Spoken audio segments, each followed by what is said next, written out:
Chers auditeurs, chers téléspectateurs, bonjour et bienvenue au rendez-vous du Top Presse. Arrivé à la tête de la CENI en novembre 2015, Corneille Nangaa, notre invité, a la lourde tâche d'organiser les prochains scrutins locaux, provinciaux, législatifs et présidentielle. Élection crédible et transparente dans les délais constitutionnels, rappellent les puristes, pour qui est très attendue avant la fin de l'année, l'élection présidentielle. Depuis les dernières élections, 3 fois la CENI a publié un calendrier électoral, partiel ou global. 3 fois, ce calendrier n'a pas été respecté. La CENI a même déjà organisé le dépôt des candidatures pour les élections provinciales. Pourquoi penser que désormais, la Commission électorale nationale indépendante serait en mesure d'appliquer ce qu'elle a annoncé? Premier test, le 26 mars, avec l'élection des gouverneurs. De tous ces points et d'autres, dont celui de l'indépendance de l'institution d'appui à la démocratie, on parlera au cours de cette émission Top Presse, qui reçoit ce jour le président de la Commission électorale nationale indépendante. Monsieur Corneille Nangaa, bonjour. Bonjour Christian. Pour vous interroger, Paulette Kimuntu de Congo Web Télévision, Rachel Kitsita de Numérica Télévision, Thierry Kambundi et Eric Ambago de Top Congo FM. Monsieur Corneille Nangaa, vous êtes arrivé à la tête de la CENI il y a 90 jours. 90 jours après, vous lancez appel d'offres international achat public de kits d'enrôlement des électeurs. Est-ce qu'il fallait obligatoirement passer par cette étape qui risque d'ailleurs de prendre à la Commission du temps alors qu'elle n'en a que très peu? Ah oui. Merci d'abord, Christian, pour cette invitation. Je salue tous les journalistes qui ont accepté de m'accueillir et surtout pour l'initiative que vous avez prise pour cette émission. Pour revenir à votre question, fallait-il passer par ce processus? Malheureusement ou heureusement, oui, parce que c'est ça la loi.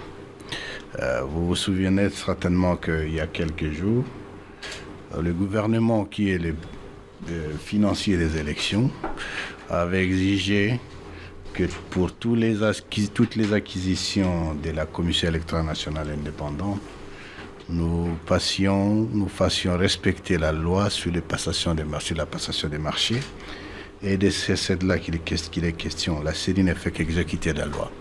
Que ce soit en 2006 comme en 2011, ça a été le cas.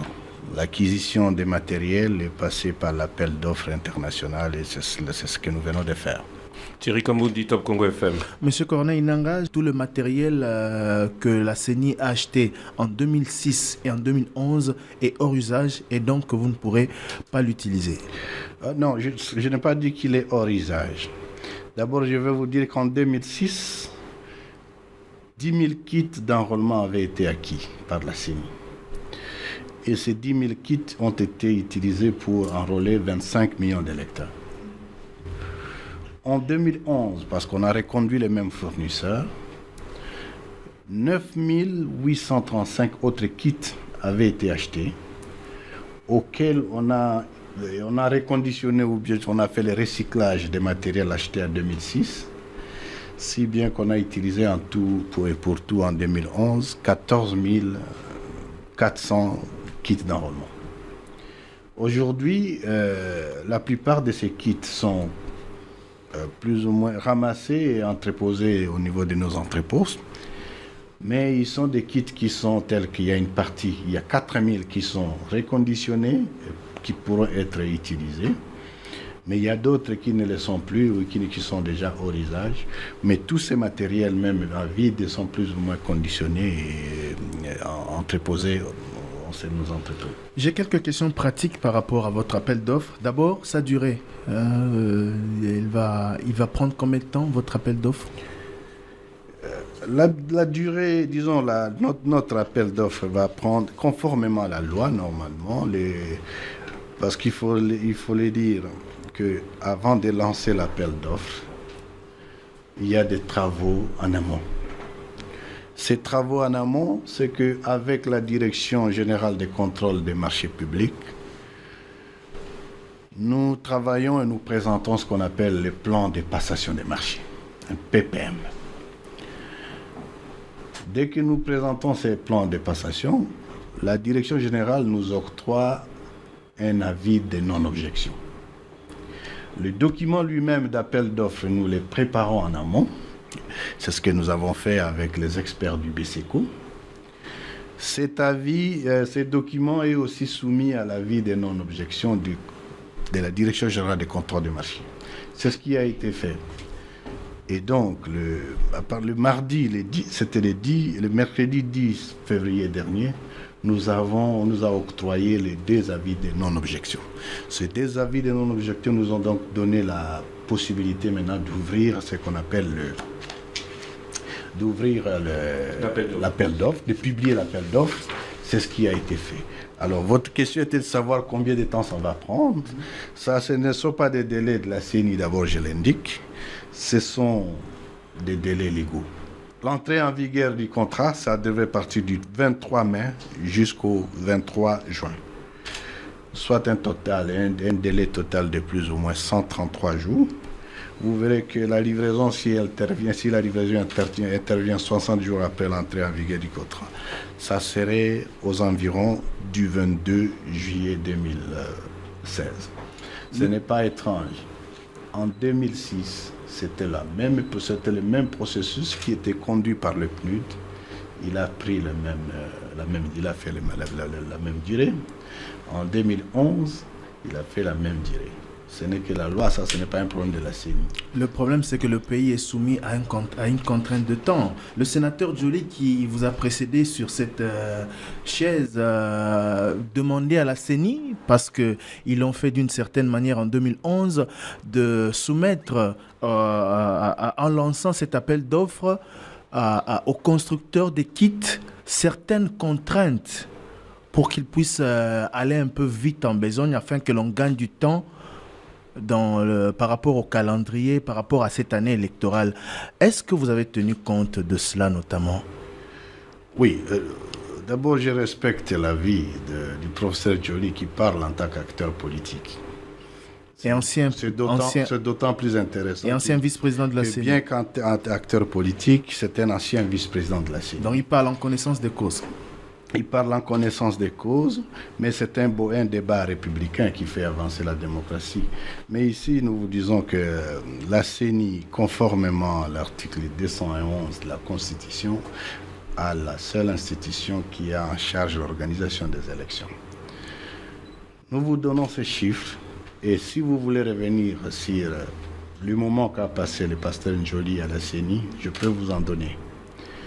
En 2011, pour les élections de 2011, et je pense que le professeur Joly le sait, l'appel d'offres en 2011, où les travaux préparatoires à l'appel d'offres sont intervenus de janvier jusqu'en mars 2010. L'appel d'offres a été publié le 23 mars 2010.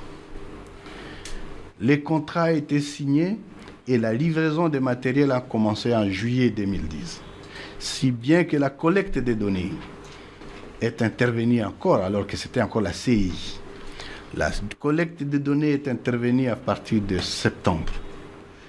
Septembre jusqu'en mars, c'est en mars qu'on a connu l'entrée du nouveau bureau de la CENI. Mais lorsqu'ils sont arrivés, ils ont commandé des nouveaux kits en urgence. Bien entendu. C'est ce qu'il a déclaré. C'est ce que je vous dis. Qu'ils ont trouvé que le travail avait été déjà fait dans certaines provinces. Ils ont commandé donc d'autres matériaux pour accélérer et ils ont poursuivi les travaux. Ils sont entrés en fonction en mars 2011 et les travaux du fichier s'est clôturé le 12 juillet 2011. Ça nous fait exactement 17 mois. Ça nous fait exactement 17 mois. Et je le mets au défi qu'ils viennent contredire ce que nous avons l'appel d'offres qui a été lancé en 2010. Et nous connaissons les dates, c'était lancé par le BCECO. C'est tous ces processus a pris le temps, a fait la durée de 17 mois.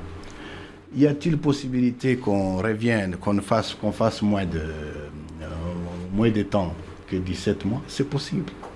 C'est ce que nous disons. En 2006, la CENI pour enrôler pour constituer son fichier de 25 000 électeurs, la CENI avait bénéficié en 2006 d'un appui massif en termes d'experts internationaux. 450 experts internationaux étaient là. L'appui logistique massif de la MONUSCO était là. Plus ou moins 69 avions gros porteurs. Plus ou moins 29 hélicoptères qui ont aidé au déploiement. Le nombre des agents recenseurs, c'était, en tenant compte des 10 000 centres d'inscription multipliés par 5, c'était 50 000 agents recenseurs. Si vous pensez qu'un travail que vous avez fait en 10 mois et que vous voulez le faire en 5 mois, le principe est simple. Doubler le nombre d'avions, doubler le nombre du personnel, doubler le nombre du budget, doubler le montant du budget. Encore faut-il avoir ce budget parce qu'aujourd'hui, pour que nous soyons en mesure de lancer cet appel d'offres, il y avait des blocages, il y avait des contraintes financières et nous remercions ici le gouvernement dont le versement de premier décaissement a permis de lancer cette opération. Donc, toutes les options sont devant nous. Et nous parlons ici en technicien en disant il y a possibilité de faire mieux, il y a possibilité de réduire les délais, quitte à ce qu'on soit conséquent, mais faut-il encore avoir ces moyens, toutes ces ressources pour arriver à ça. Mais que ce soit en 2006, j'insiste, comme en 2011, l'opération du fichier électoral a fait 16 mois. Un document qui a été publié ce jour sur les réseaux sociaux fait état d'une décision d'attribution provisoire à la compagnie ZTES, qui est une compagnie belge, justement du marché des fournitures de kits d'enrôlement. Il a été signé le 30 octobre 2015. Il porte sur un montant total de 31 389 001 $. De quoi s'agit-il? Est-ce qu'on ne serait pas, comme certains le disent déjà, en train de vivre le mensonge de la CENI? D'abord, il est signé par qui? Matundu Mbungu du BCECO. Je pense qu'il n'est pas président de la CENI.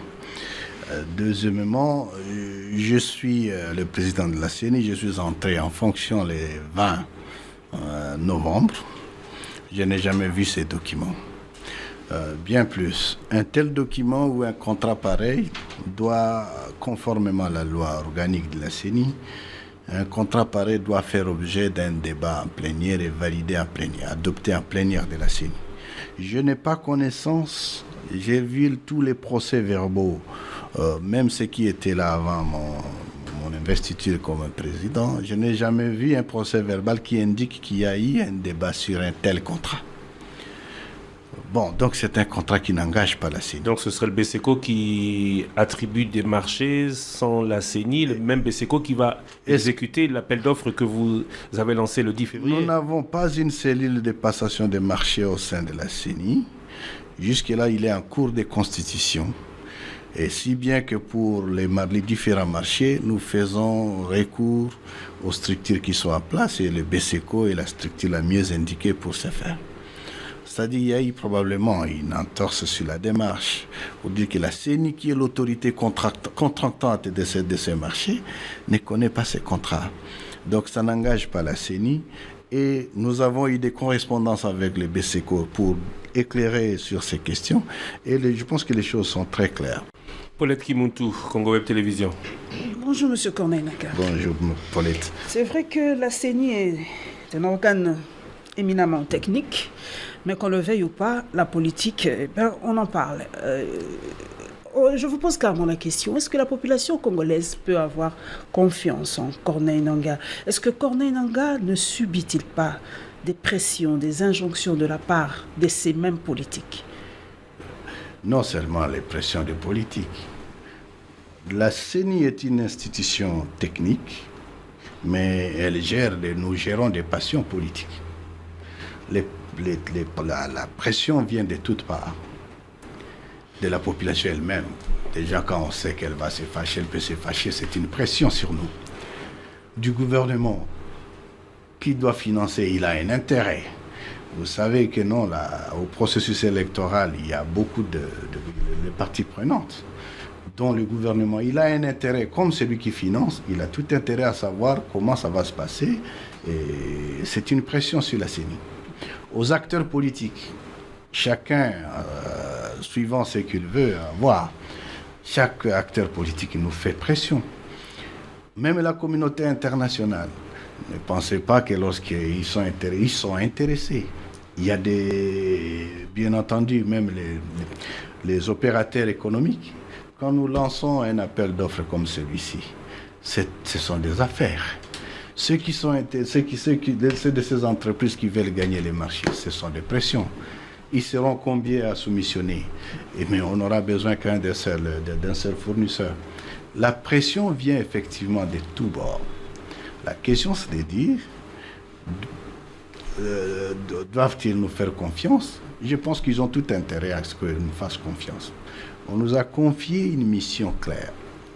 Madame, notre mission, c'est d'organiser ou de conduire le processus électoral.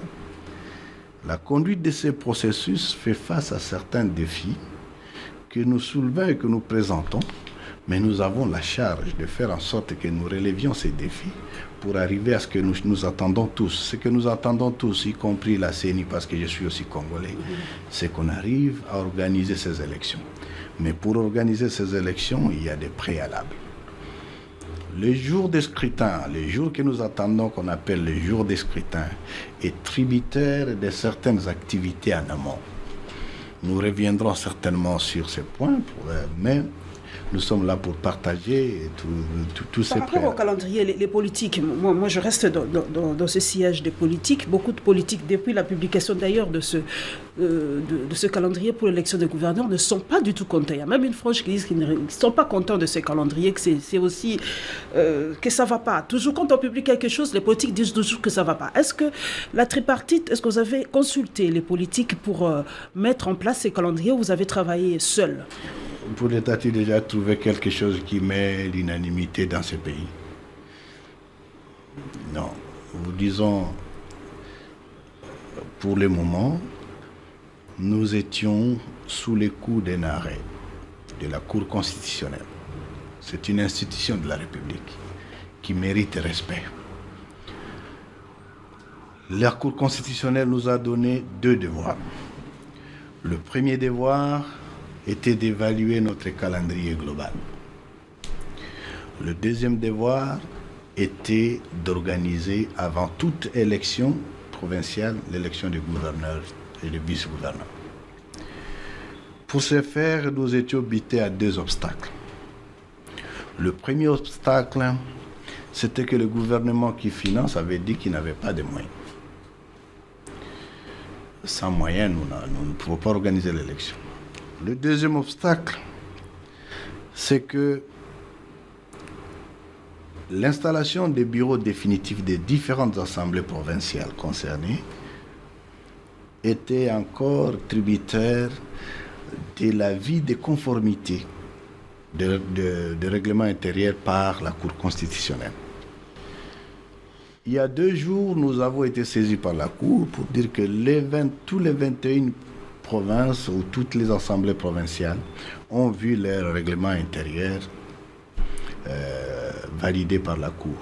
Il n'y avait donc plus de raison pour nous, à ce qui nous concerne, qu'on n'organise pas ces élections. C'est pourquoi nous avons publié ces calendriers.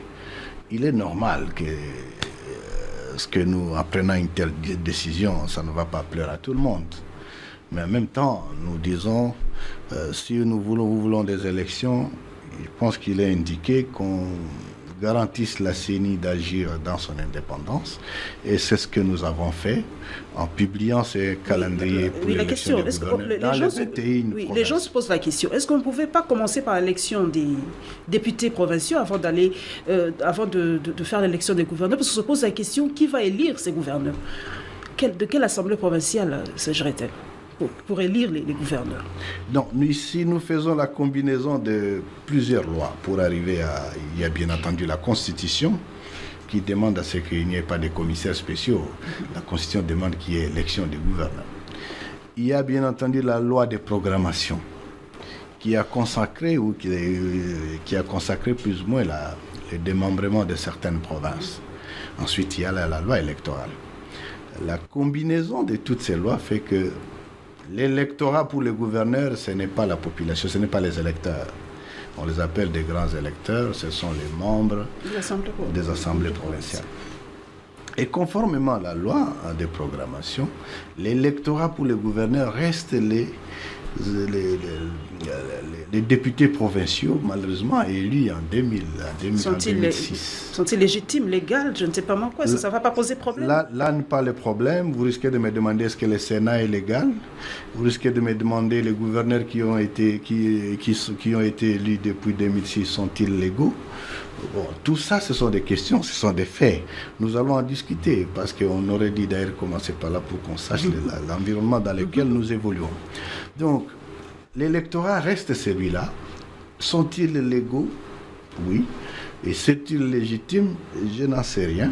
Mais toujours est-il que nous appliquons la loi.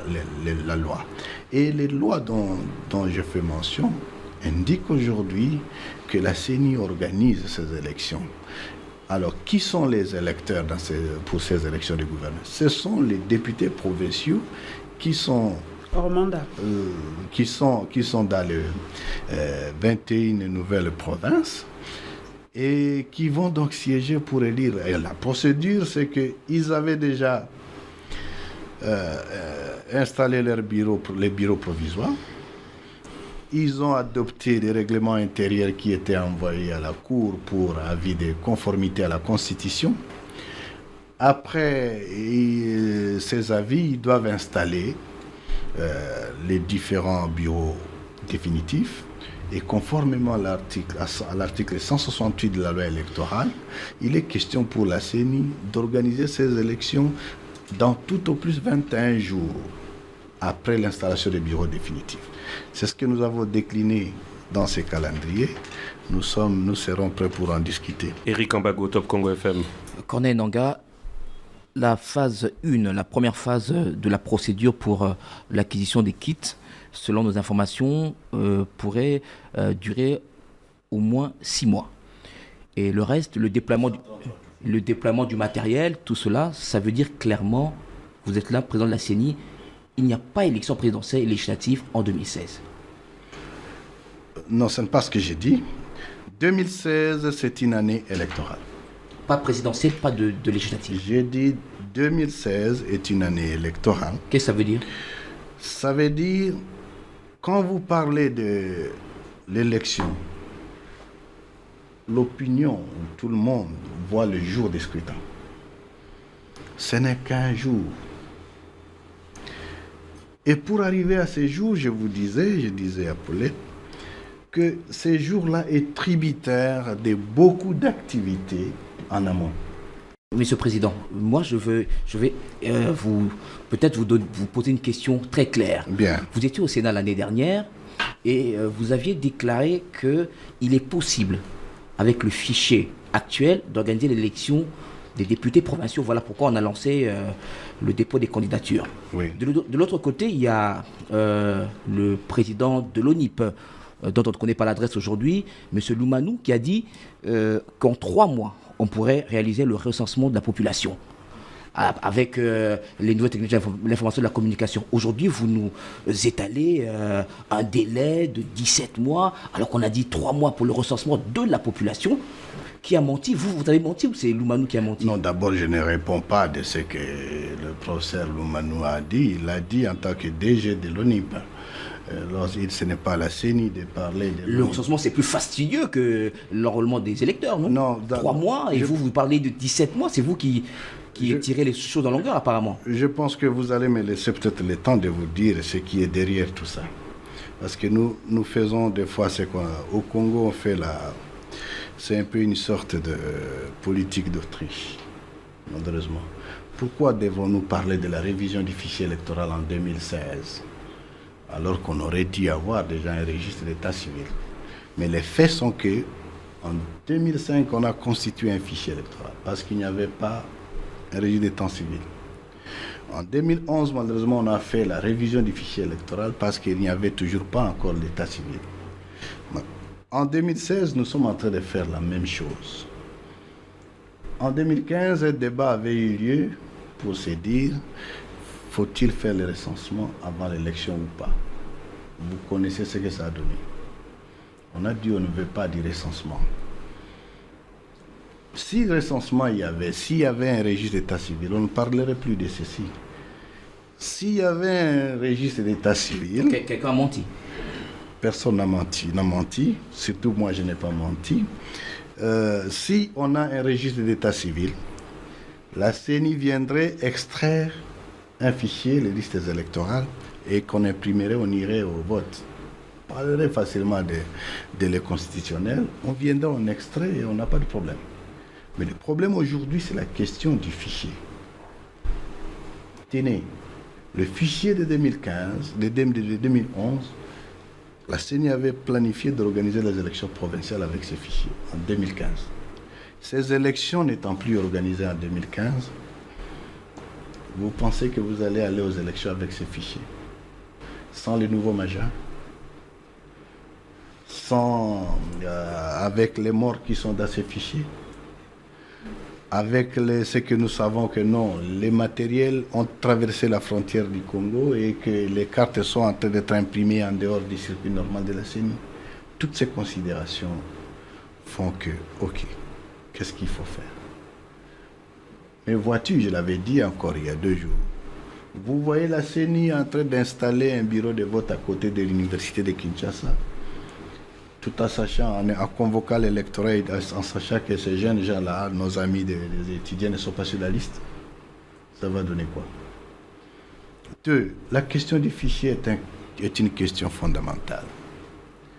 Et ça relève d'abord de la confiance qu'ont les acteurs autour de ces fichiers. Mais l'OIF avait réglé cette question? Très bien. L'OIF n'a pas réglé la question du fichier. L'OIF a organisé un audit à la demande de la CENI.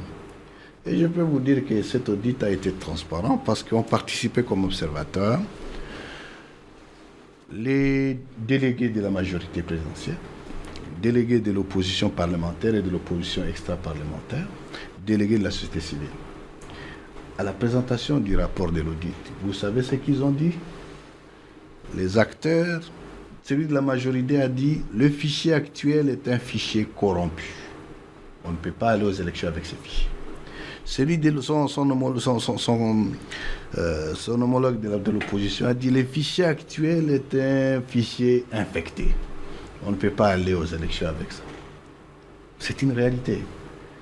Donc, les acteurs qui sont des joueurs, des compétiteurs, disent chacun que non, on ne peut pas aller aux élections avec ces fichiers. Mais l'envoyé spécial de l'OIF, Pascal Couchepin, avait clairement dit que le nettoyage ne peut pas durer s'il y a volonté politique. Oui, tout dépend de la volonté politique, je suis convaincu. Il n'y a pas de volonté politique. Mais je vous dis aussi que celui dont vous parlez, je ne le vois pas, je ne l'ai pas, il n'est pas venu pour les fichiers, il n'est pas venu pour... il n'a pas parlé ainsi en tant que technicien des élections. Nous vous disons ici que non, pour arriver à avoir un fichier, il nous faut ça, conformément à la mission qui est la nôtre. Vous croirez si quelqu'un d'autre vient le dire? Bien plus, ce que nous disons, même les projections en termes de temps, c'est l'occasion de remercier aussi nos partenaires. Nous avons 22 experts internationaux qui travaillent avec la CENI. Internationaux. Avec qui nous faisons toutes ces planifications.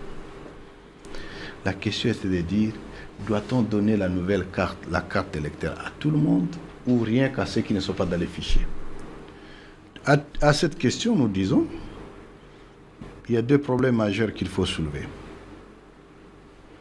Si nous ne donnons la nouvelle carte qu'aux jeunes et que nous gardions nos cartes, c'est-à-dire que nous acceptons qu'il y ait 2 formats de cartes en circulation.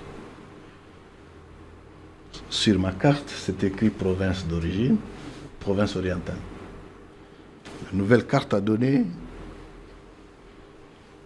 il n'y a plus de province orientale, il n'y a plus de Katanga, il n'y a plus de Bandundu. Je ne sais pas si vous étiez de quelle province. tant mieux si tu es dans une province qui n'a pas changé. Mais il y a cette question. La fiabilité de la carte. Nous venons de Goma, les rapporteurs et moi, pour suivre cette question. Nous avons donné $40 à un montard. 20 minutes après, il nous a amené des cartes qu'il a imprimées quelque part. C'est une réalité. Donc, allons-nous accepter d'aller aux élections avec les mêmes fichiers qui présentent des faiblesses pareilles? Les résultats qui en sortiront, je vous dis, je vous mets au défi, seront contestés. Sauf que ceux qui nous poussent aujourd'hui à aller quand même, malgré tout, ce sont les mêmes qui nous jetteront des pierres demain. Ils ont mal organisé les élections, ils ont fait ceci, ils ont fait cela. Nous vous prions de laisser à la CENI, de donner à la CENI la possibilité d'organiser ces élections. Rachel Kitsita de Numérica Télévision. Alors, secrétaire exécutif national adjoint de la CENI, Corneille Nangaa, vous avez soutenu la fiabilisation, l'opération de fiabilisation du fichier électoral. Aujourd'hui, président, vous soutenez carrément la révision totale du fichier. Qu'est-ce qui rassure que cette opération sera une réussite avec zéro omis, zéro désorienté? Oui, c'est ça justement. C'est ça l'enjeu de la révision du fichier électoral que nous laissons là, les éléments, les nouveautés par rapport au fichier de 2011 comme celui de 2006. Oui, nous avions soutenu la fiabilisation du fichier. Qui a échoué? Il n'a pas échoué, dans la mesure où l'optique était d'organiser certaines élections en 2015 et d'autres en 2016. Les élections organisées en 2015 devraient l'être sur base du fichier de 2011 fiabilisé, alors que les élections de 2016 devraient subir ce qu'on appelle une mise à jour du fichier. C'est ce qui est décliné dans le calendrier global. Aujourd'hui, les élections de 2015 n'ayant pas été organisées, qui peut soutenir encore qu'on organise les élections sur base du fichier de 2011 seulement? C'est ça le problème. Je vous ai parlé de la fiabilisation des cartes, la fiabilité du kit, du fichier lui-même. Ce sont les problèmes réels. Qu'allons-nous faire? Il faut un nouveau fichier beaucoup plus clean qui nous permette d'avancer. Il y a 4 enjeux pour les nouveaux fichiers que nous allons constituer. Premier enjeu, nous voulons qu'il n'y ait plus de listes des omis. En 2006 et en 2011, certains de nos compatriotes avaient les cartes d'électeurs, mais sur les listes électorales, ils n'étaient pas là. Alors, il fallait constituer des listes des omis. Ça posait d'énormes problèmes. Deuxième enjeu, nous pensons qu'avec les nouveaux fichiers, ça devrait être zéro désorienté. Vous avez ici un produit de la cartographie et de la fiabilisation. Ça, c'est un produit là parce que vous pensez d'échec, mais la CENI a aujourd'hui une cartographie bien complète électorale. Quand je vous parle de ces chiffres, ce sont des chiffres réels. Le pays a été cartographié, 88 000 villages identifiés. Bien cartographiés, ils apparaissent sous forme de cartes, si bien que lors des élections, tous les acteurs politiques, ou chaque acteur politique, saura plus ou moins que lorsqu'il se pointe dans une circonscription comme celle ou dans une province comme celle du Haut-Katanga, et là, dans la province du Haut-Katanga, il y a combien de territoires? Ils sont subdivisés en combien de secteurs? Subdivisés en combien de secteurs ou chefferies? Combien de communes? Combien de quartiers? Combien de villages? Et l'installation des sites de vote comme des centres d'inscription sont identifiés à l'avance. La grande opération que nous allons, l'une des activités que nous allons mener ces jours-ci avec la sensibilisation, est justement celle de validation de ces sites de vote, et nous allons le faire avec les acteurs politiques. Il en reste 2 autres objectifs, zéro désorienté, zéro omis. Deuxième enjeu. Le troisième enjeu, et c'est très important, je pense que c'est avoir un fichier qui permette l'accessibilité des électeurs. qu'aucun électeur ne fasse plus de 10 km pour aller avoir pour avoir sa carte.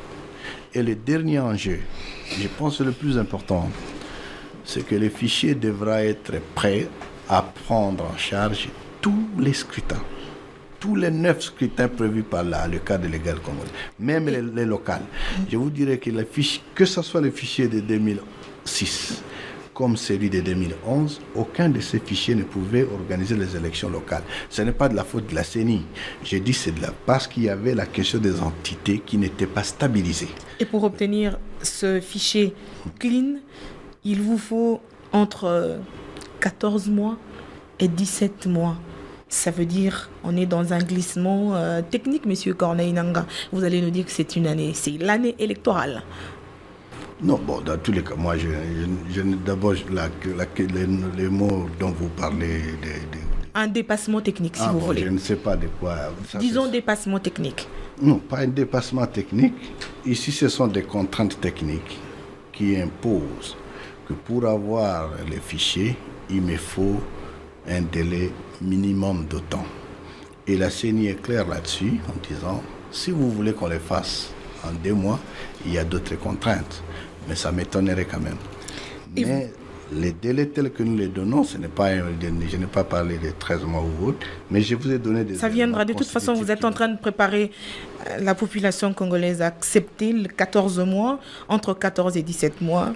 Non, nous avons quelques informations là-dessus. La population, nous avons un seul pays.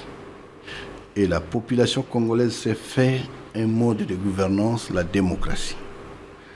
On ne peut pas lui priver de ça. Et on ne peut donc pas faire l'économie des élections. On doit organiser des élections. Sauf que l'organisation de ces élections est tributaire de certaines contraintes ou certaines activités préalables. Et c'est de cela qu'il est question. Est-ce que cette population veut aller aux élections ? Moi, je le dis, oui, si elle a besoin d'aller aux élections, que nous nous mobilisions avec la CENI pour commencer à parcourir ces chemins et nous y arriverons. Parce que ça a été le cas en 2006, ça a été le cas en 2011. Et vous comptez atteindre à peu près 45 millions d'électeurs au terme de cette opération de révision du fichier électoral. Certains disent que ça ne répond pas à la règle statistique, notamment à l'évolution démographique, des chiffres pas crédibles. On passe entre autres du simple au double, monsieur Corneille Nangaa, 25 millions, 32 millions, 45 millions. Non, c'est vérifié. Parce que les projections partent du recensement de 1984. Okay. En 2006, on projetait effectivement 27 millions et on a eu 25 millions. En 2011, on a projeté, je n'étais pas là, moi j'étais en poste à Côte d'Ivoire, ils avaient projeté 32 millions, ils ont eu 32 millions. Et nous, en fonction de cette projection, nous visons pas 45 millions, mais nous sommes aux environs de 42 millions. C'est 41 millions et quelques. Je vous ai donné les chiffres. 2005, 2006, 2011, quelles leçons avez-vous tirées de ces élections pour pouvoir organiser des élections transparentes en RDC en 2016 et crédibles? La leçon, malheureusement, la leçon que nous pouvons tirer, si nous la donnons aujourd'hui, c'est tout un... il faut d'abord, il y a la première leçon, c'est que le cadre légal prévoit 9 élections.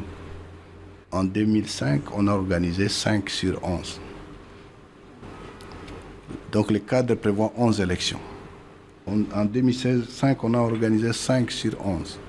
En 2011, on a organisé 2 sur 11. Donc il y a un problème.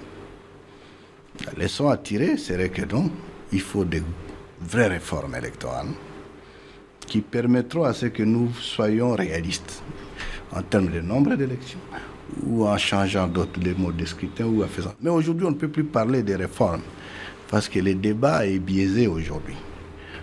On interdit à toute personne de réfléchir aujourd'hui. Si je dis ça, vous allez me dire que non, je prépare, je ne sais pas moi quoi. Mais ce sont des réalités. L'autre réforme, il faut qu'on constitue les registres d'état civil. La première recommandation, je vous dis, de l'OIF au gouvernement, c'est celle-là. Elle souhaite, il est souhaité que le gouvernement fasse le recensement administratif Ça permettrait de régler ces problèmes une fois pour toutes et ne plus parler tous les 5 ans d'une révision. Et vous jouez aussi sur votre crédibilité. Oui, la crédibilité, c'est clair que la crédibilité, il faut jouer sur la crédibilité, encore que peut-on l'avoir vraiment dans ces pays. Mes prédécesseurs, lesquels, alors quel que soit le travail qu'ils ont fait sur ces pays, mais on ne manque jamais de nous jeter des pierres. Quel que soit ce que nous faisons, on nous accusera. Mais c'est aussi ça, c'est ce qui nous revient. Mais toute action que nous mènerons au nom de la plénière, de la CENI, je me dis au moins que nous ferons pour que le processus soit bien conduit, pour que nous arrivions à ce que nous attendons tous, les élections. Il y a des questions,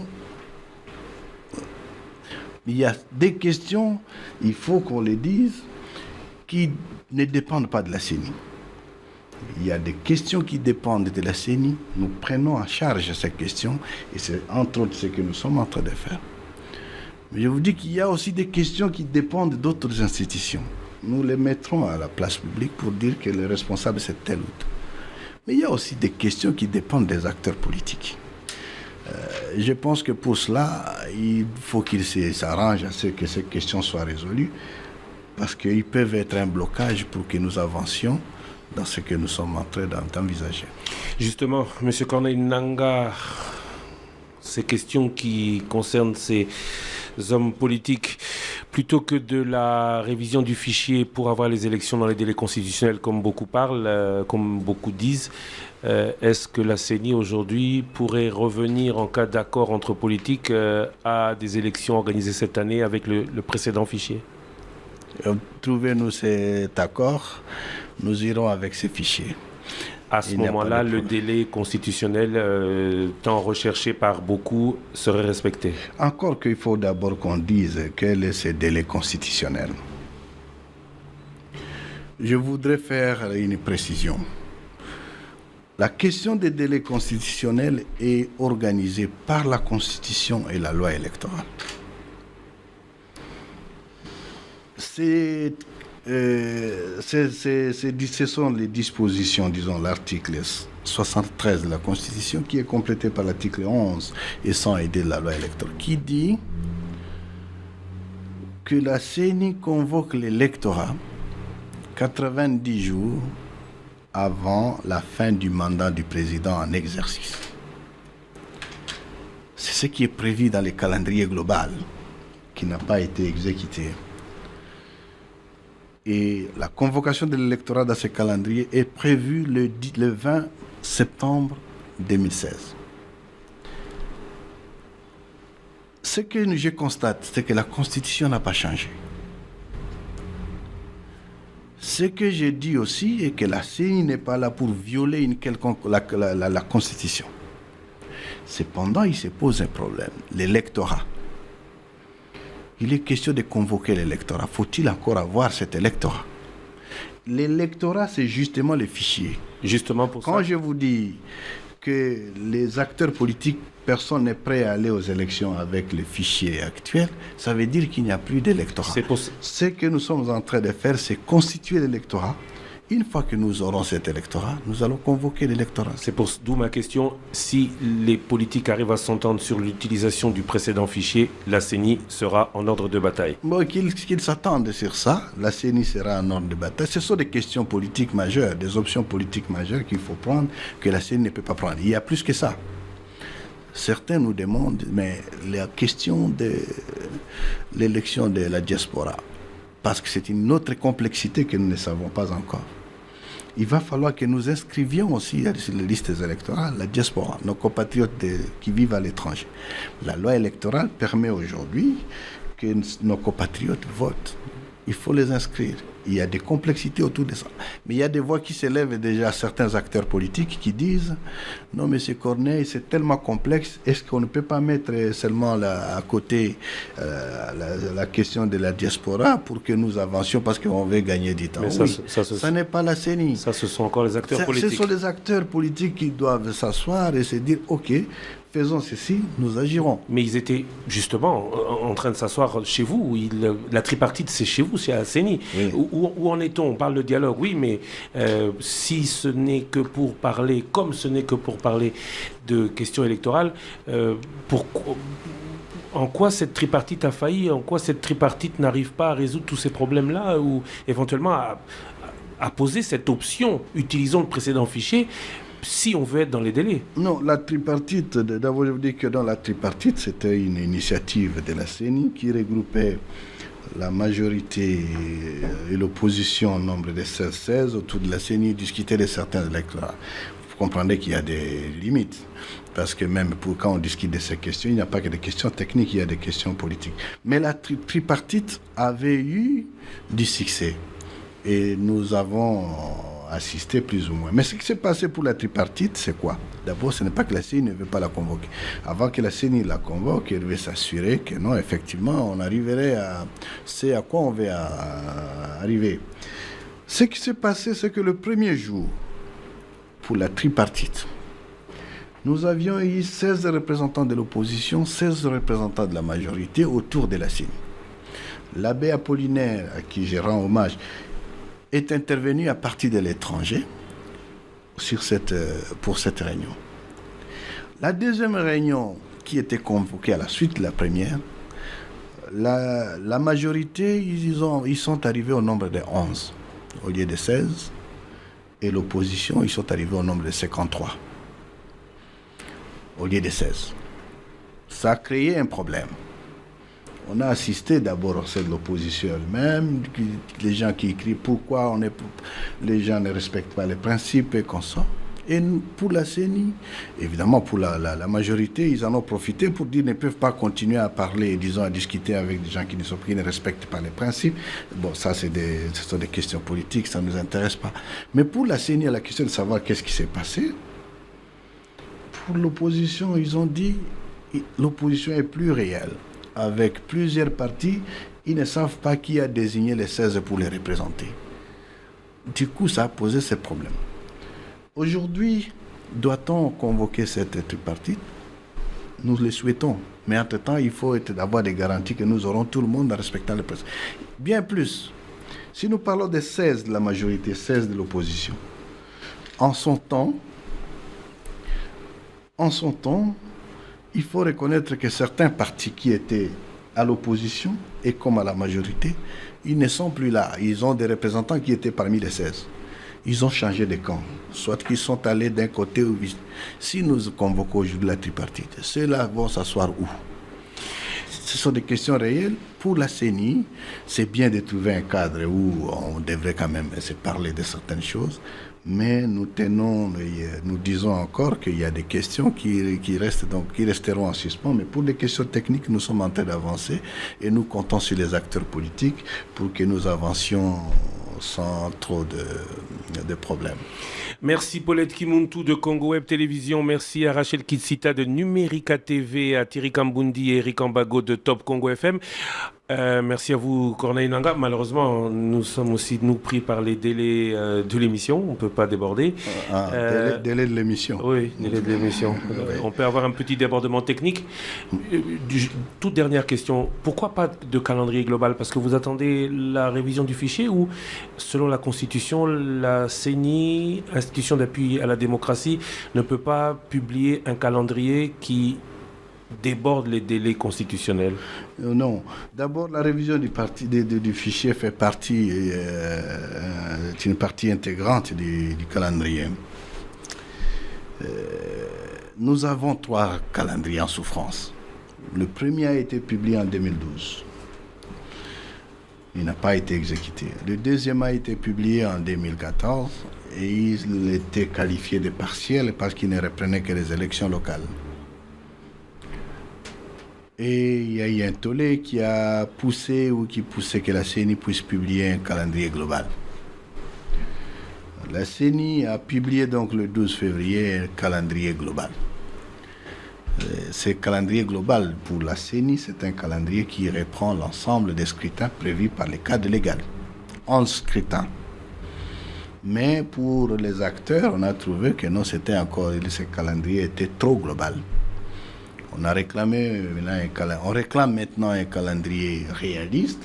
On revient au consensuel. On revient au consensus entre politiques. Ou tous ces éléments. Mais est-ce que la CENI, qu'est-ce que nous faisons dans tout ça? Nous disons, nous consultons. Pour publier un calendrier qui sera réaménagé, nous devons consulter et nous assurer que ceux qui ont rejeté le calendrier, parce qu'il a été rejeté par tous, opposition, majorité, même les gouvernements, parce que quand les gouvernements ne financent pas, ils les rejettent aussi. Nous disons que nous voulons nous assurer qu'une fois publié ce calendrier réaménagé, la série ne sera pas la défensive. C'est comme ce que je viens de faire maintenant. Ce que je demande, c'est qu'on se mette ensemble pour avancer. Mais si demain il y a d'autres qui commencent à venir, à nager à contre-courant, la CENI va plutôt commencer à se défendre au lieu de faire ce qu'elle doit faire. Donc, un calendrier global, un calendrier réaménagé, nous consultons et nous sommes en train de consulter. Nous avons commencé avec les confessions religieuses, la société civile, les chefs coutumiers. On a commencé aussi avec les acteurs politiques, même s'il y a encore des problèmes parce que pour les consulter. Mais nous allons poursuivre au courant de la semaine prochaine.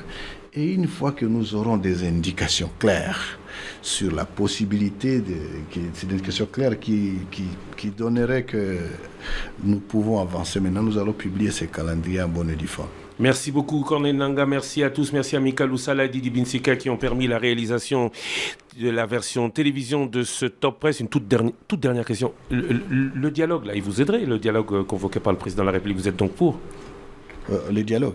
Le dialogue du président.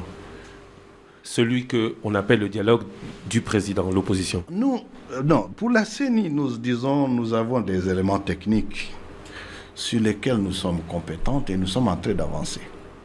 Mais nous disons aussi qu'il y a des questions techniques qui risqueront certainement de nous bloquer à un moment donné. Alors, où est-ce qu'on va trouver des options claires politiques sur ces questions? Est-ce que ça sera au dialogue? Nous viendrons comme experts techniques pour donner des conseils à ceux qui vont décider. Que ce soit un autre cadre autre que le dialogue, mais là où les politiques vont prendre des options, nous viendrons. La vérité, M. Christian, c'est que les acteurs, il faut qu'ils se regardent dans les yeux, qu'ils se disent, voici là où nous sommes, qui est responsable et comment on va faire, et qu'ils prennent des options qui permettront à ce que la CENI avance. Ça, c'est une vérité. Dire que non, je ne veux pas dialoguer ou échanger avec tel, je pense que ça, pour les élections, nous, on a besoin de tout le monde.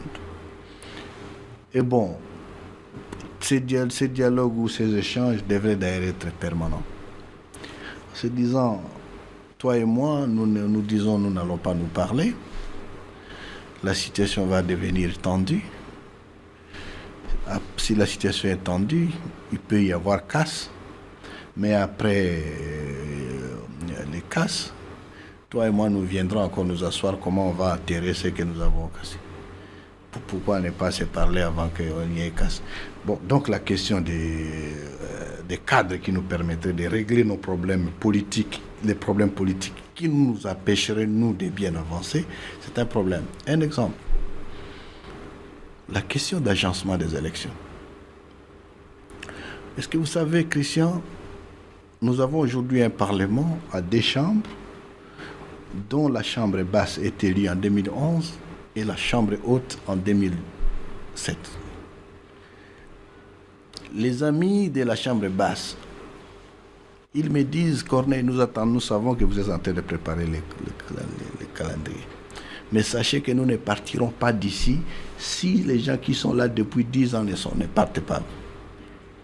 Et ceux-là, ils disent, non, ce n'est pas de notre faute que nous sommes là. Nous sommes là parce que ceux qui devaient organiser les élections ne l'ont pas fait et en conséquence, on doit quand même commencer par pour un nouveau cycle avec tout. C'est une question réelle. Il y a des gens qui pensent que non, il faut commencer absolument par les présidentielles parce qu'il y a les délais. Et j'ai entendu aussi d'autres qui disent non, on doit commencer à la base jusqu'au sommet. Et il y a d'autres qui, jusqu'à ce midi, qui m'ont dit non, mais nous, on pensait qu'il faut commencer d'abord par les provinciales. Ça va permettre à ce qu'on enlève, on change le Sénat. D'ailleurs, on a déjà des candidats là-dessus. Donc, ce sont là les joueurs. Comment on va agencer? Si on avait des options politiques, là, un consensus sur certaines de ces questions, ça serait bien. Mais pour la CENI, il est hors de question de dire que nous sommes en train de violer la Constitution. Il n'est pas de notre intention. Nous avançons et nous comptons sur la mobilisation de tous pour cette grande opération que nous venons de lancer. Nous comptons sur le Parlement pour les différentes lois. Nous remercions le gouvernement pour le plan de décaissement qui a été validé. Nous pensons aussi que la communauté internationale va mettre la main dans la poche. Et nous espérons que tout le monde va finalement se mobiliser pour qu'on commence ce chemin, au lieu qu'on reste en train d'attaquer la CENI qui va, au lieu de faire son travail, va commencer à se défendre à tout bout de champ. Et puis c'est la mobilisation des jeunes aussi. Nous aurons besoin de plus de 60 000 jeunes qui connaissent l'informatique pour enrôler en un temps record un nombre important, les 42 millions d'électeurs que nous attendons. L'actualité continue sur le www.topcongo.be. Prochain rendez-vous avec le Top Presse la semaine prochaine. Le Top Presse avec Christian Loussakweno.